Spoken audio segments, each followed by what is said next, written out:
Hi folks, Larry Taylor here with a little series that I'm doing that I call Myth Busters.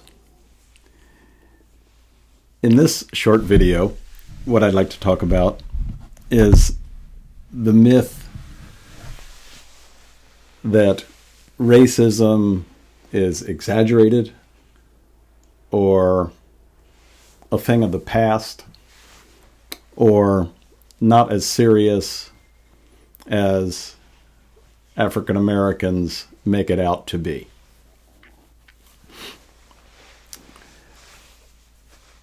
The only people who ever say that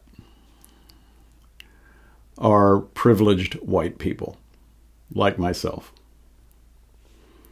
So that should give us pause immediately. We need to learn to listen to one another.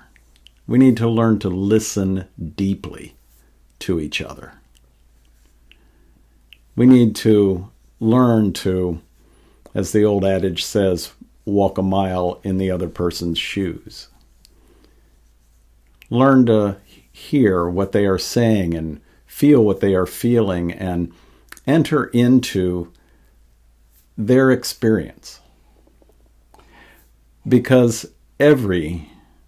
almost without exception, every African American, almost without exception, every Native American, as well as many, I'm sure the majority of Mexican Americans and others, will tell you that they have personally experienced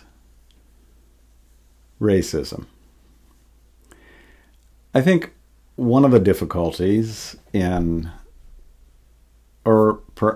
perhaps I should say one of the reasons why people who look like me tend to underplay racism is because we think of racism as just the Ku Klux Klan. We think of someone who personally hates people whose ethnicity is different than their own. And we see certainly less of that in society than we once did. And therefore, we may come to the false conclusion that racism is a thing of the past. When Barack Obama was elected as President of the United States, many people celebrated the fact that, and I was one of them, that a black man had risen to the highest office in the land. Many came to the conclusion, turns out to be an erroneous conclusion, that therefore we were in a post-racial society. Well, then came a massive backlash,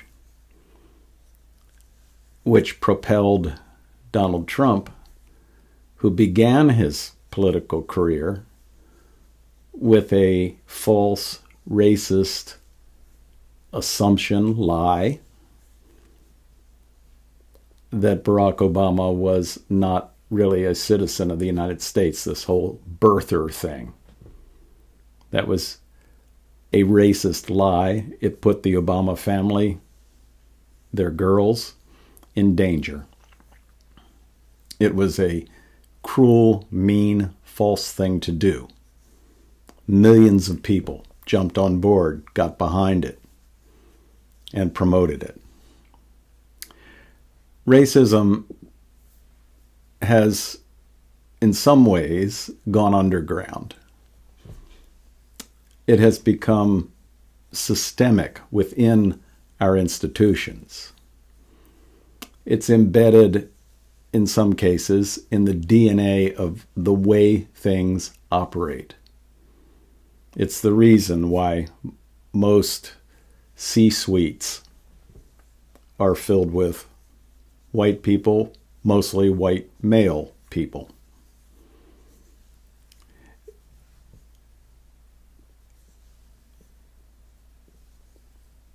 African Americans, Native Americans, and others will tell you that they have personally been affected by racism. They've been pulled over by police officers and told that they don't belong in this neighborhood. They have been stopped as they're going about their business because they, quote, fit the description. They have been rejected from buying houses, unable to accumulate intergenerational wealth, forced to, by covenants, to live in poverty-stricken areas. Freeways were purposely designed to cut off African American neighborhoods from the factories and companies that might employ them. Jobs were given first to those of European descent. And the list goes on. And I realize that as a so-called white person, there's really no such thing as a white race. That idea was invented. That's another myth. The so-called white race was an invention to justify chattel slavery. There's no such thing as a white race. There's only one race. It's the human race. There are different ethnicities and cultures within that, but we are all one people.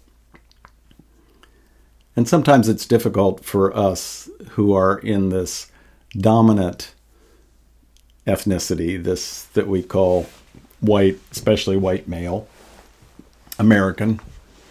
It's difficult for us to understand institutional racism.